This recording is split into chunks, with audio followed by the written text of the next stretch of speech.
Hey everyone, thanks so much for tuning in. In today's video I want to talk about an interesting concept that comes up quite often within the knife community, and that is what would you keep if you had to keep just one knife? We often like to romanticize the concept to an extent. It's what knife do you love the most is one way that people look at it, or what knife would you not care about thrashing upon is another way that people like to look at it. What's your favorite user? There are a lot of different ways that people approach the concept, but I guess the way to look at it would be why are you getting out of knives in the first place? So before me I have a fairly nice spread of knives here, very entry-level knives up to very not entry-level knives, custom-made, highly coveted types of knives. And then right in the middle I do have the Zero Tolerance 0562 CF. This is one of the original variants in M390.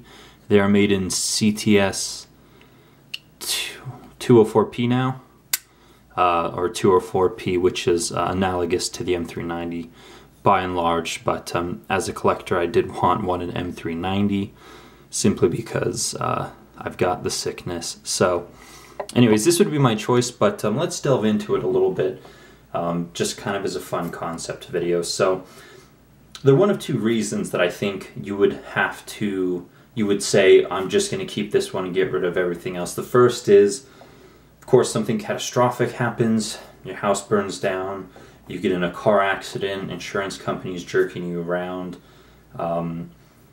there's a medical emergency, there are things that pop up in life, and when shit hits the fan, the first thought is, okay, how can I guarantee or kind of secure our financial safety if need be. And so of course if you have a lot invested in your collection, and they're pieces that people want or you'd be able to sell without too much trouble, or there's just a lot of money in them, then that becomes one avenue to make sure that security is in place. So that's one reason why I think people talk about it is, if something bad happens and I have to sell it, I'm forced to sell everything, which one would I keep? The other approach is, what if I get burnt out with knives? I've been going at it, investing a lot of time and energy and sometimes money into my collection for the last couple of years. Maybe I'm just burnt out, maybe I'm delving into new hobbies. I think that would be the other reason. Before I did knives, I actually kept and bred reptiles for just about a decade there. So all of my time and energy and resources was spent much in the same way that I do now with knives and EDC gear. But due to travel constraints and work schedules, it was just too much stress and too much effort to worry about keeping a large collection of 40 plus carpet pythons alive and well, and so I significantly downsized just to keep a few sentimental snakes. So anyways, those are the reasons why I think people contemplate getting out and keeping just one, and they like to, again, romanticize what would I keep and what is the reason to do so. So again, you have a lot of times people who talk about keeping their nicest or their most expensive knife, the one that they value or it excites them the most, and you have other people who say, I want to keep something that I can beat on and not have to worry about and is going to perform. But my approach is to go right for the middle. If I do, if I were to get out of knives, again, I'm not going to want to have a significant amount of resources invested in one particular piece, and I'm not necessarily going to go with the least expensive or option either, because I would already know what I'm missing. And so my approach is, what is the best value that gives me all of the components and the features and everything in the best price range that I could justify keeping. So I wouldn't be keeping my Gavco or my Tashi Voorhees collab, and these ones I mean, I wouldn't make an effort to keep them, but at the same time, like, I would get so little money out of them that it's really not worth even thinking about either. So really it's you know, comes down to, for me, you know, what's right in the middle. And so that is the Zero Tolerance 0562. And you know, it's a perfect middle ground knife because it has everything that you know, your nicest customs might have, still within a reasonable price range. So let's just do some basic specs on this knife. Just because, in case you're wondering, I'm sure everyone's seen this knife. It's been around for a while, and maybe I'll talk about it later, but this is the knife that essentially forced or pushed ZT into map pricing as well. So certainly an interesting knife in that regard. But this particular one, so the 0562, is a collaboration with Rick Hinderer, one among many at this point, but it's got a 3.5 inch drop point blade. This one's done an M390, but all the new ones are CTS 204P. Super steels, great steels, one of the best all-around steels you can have on a knife, no question. So weighs in at, you know, 5.4, 5.5 ounces. Titanium frame lock flipper with a stainless steel lock insert, stainless steel ball bearings, really nice action, really smooth. Over travel stop. This one I've upgraded to superconductor. And while I'm not typically a fan of deep carry pocket clips, I think this one works exceptionally well. Really easy to get in and out of the pocket. It's very discreet.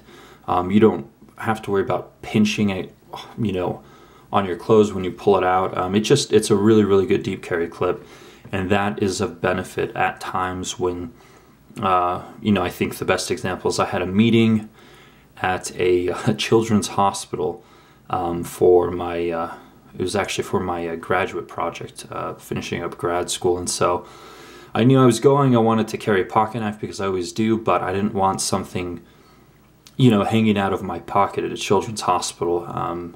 The last thing I wanted was to be tackled by security. So this was discreet, no problems, no worries. Again, being a responsible, you know, well-groomed individual does afford you or keep you from getting those worried glances. So anyways, but yeah, this has just about everything that you would want in a, you know, in this genre of knives, in a tactical knife.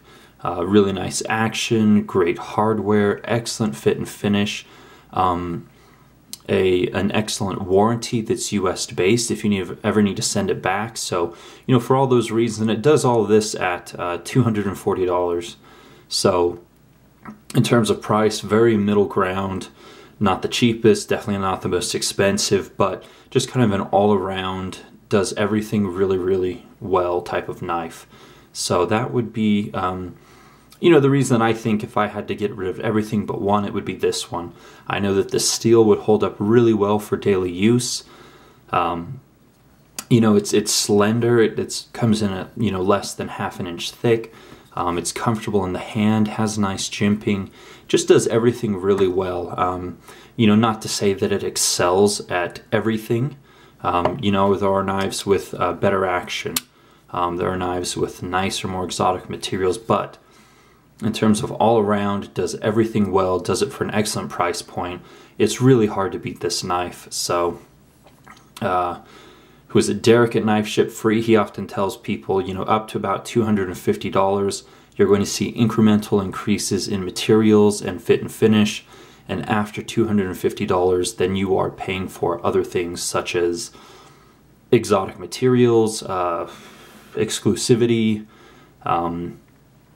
you know, things of that sort. So that's why I picked this knife. Now, is it perfect? No. One thing that bothers me is that I've seen this with other knives too. The detent ball hits the lock bar, and so you have to, you know, give it an extra oomph to get over that.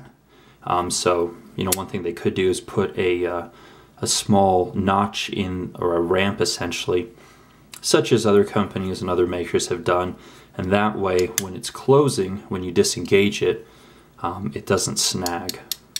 Now, some people might like it when it does this. I mean, I don't know, it's almost like a half stop in a traditional knife.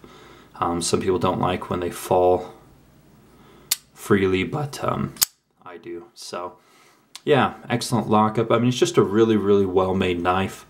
And again, at the price point, it's really, really hard to beat. So, now, just kind of as a little backstory, this was the knife that introduced map pricing, or forced ZT into map pricing, I suppose, as they saw it. So what happened was, there are two very large internet dealers. We'll call them Dealer A and Dealer B because it's really not worth dragging individual retailers into the video. But Dealer A had these listed for $240. What was map pricing? Dealer B, who was equally large, decided that they could be profitable selling them for $200 a pop. For this exact configuration, M390, carbon fiber, the nicer one. And so what happened was, I actually had one of the first pre-orders with Dealer A at the $240 price. And I know that because I was talking to customer service when it went live. It was not available to pre-order. I called customer service to ask them when it was going to be available. She's like, oh, it's showing available now. So I was probably in the first 3 people to pre-order with Dealer A. Now, once I saw that Dealer B was $40 cheaper, I was a little peeved, because if they can be profitable on this knife, selling them for $200, I thought that's fantastic. But what happened was, there was so much drama and so much fallout, and there were a ton of pissed off customers like I was, because I thought I was getting shafted, that, ZT basically said, okay, no more of this, map pricing's in place. We don't want you guys racing to the bottom, because while I don't love it, I do understand that it would hurt the prestige of the brand as dealers try to race to the bottom. It certainly caused a lot of problems for the dealers individually as well. So it is what it is. At least one thing that I like about ZT as opposed to other companies that have done it is they keep pushing the envelope. They're innovative. The knives are excellent, top tier makers, excellent materials, so I got over it. But that's why ZT jumped into map pricing, was specifically because of this knife in this configuration. So, yeah. But anyways, that's why I would go with this particular knife. Again, I do have other ones that people would probably say would be a better one to keep, simply because they're rarer, more expensive, hard to get type of knives, and then others who would say that if you're getting out, you might as well go with a knife that you can easily be replaced and you don't have to worry about and you trust, such as this Kershaw CQC7K.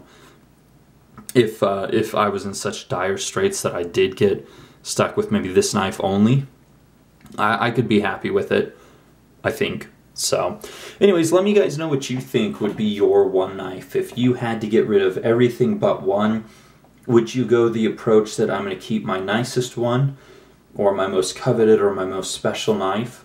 Or would you go middle ground, or would you go for the least expensive? So, and I know there are times when there are sentimental reasons beyond the value of the knife or the features. Maybe it was a one-off that maker built for you.